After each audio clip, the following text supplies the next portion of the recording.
In today's video, I'm going to teach you how to add buttons to pages in Google Sites. Buttons are a really simple way to guide visitors around your site. They stand out more than plain text links, and they make it clear what you want people to click on, whether that's a contact page, a booking form, or a key resource. First, open your Google site in edit mode. Make sure you're on the page where you actually want the button to appear.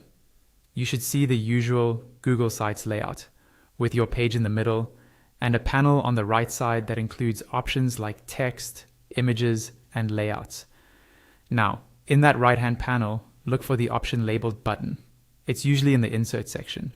Click on Button, and a small pop-up or side panel will appear where you can configure your new button.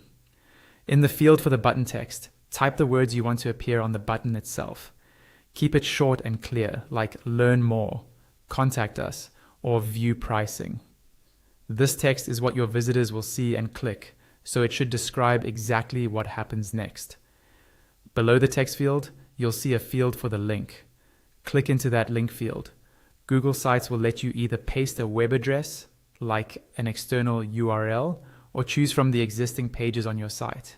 For this tutorial, we'll link to another page within the same site. You should see a list of your site's pages appear. Click on the page you want the button to go to. This automatically fills in the link for you, which reduces the chance of making a typo in a URL. Once you've chosen the page and you're happy with the text, click on Insert. Your button will now appear on the page, usually where your cursor was positioned. Click on the button itself to select it. When it's selected, you'll see some formatting options appear. One of these options is a drop-down that probably says Filled. Click on that drop-down to change the style of the button. If you prefer a more subtle look, you can choose an outlined button style. This gives you a border around the text but removes the solid fill.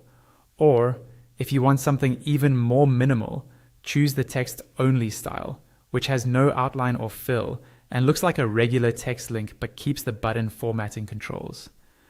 With the button still selected, you can drag it to move it around on the page, resize it by dragging the edges, and adjust the alignment to left, center, or right, so it fits your layout.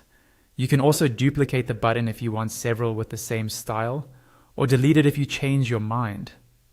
That's all you need to create, style, and position buttons in Google Sites, helping visitors navigate your content more easily.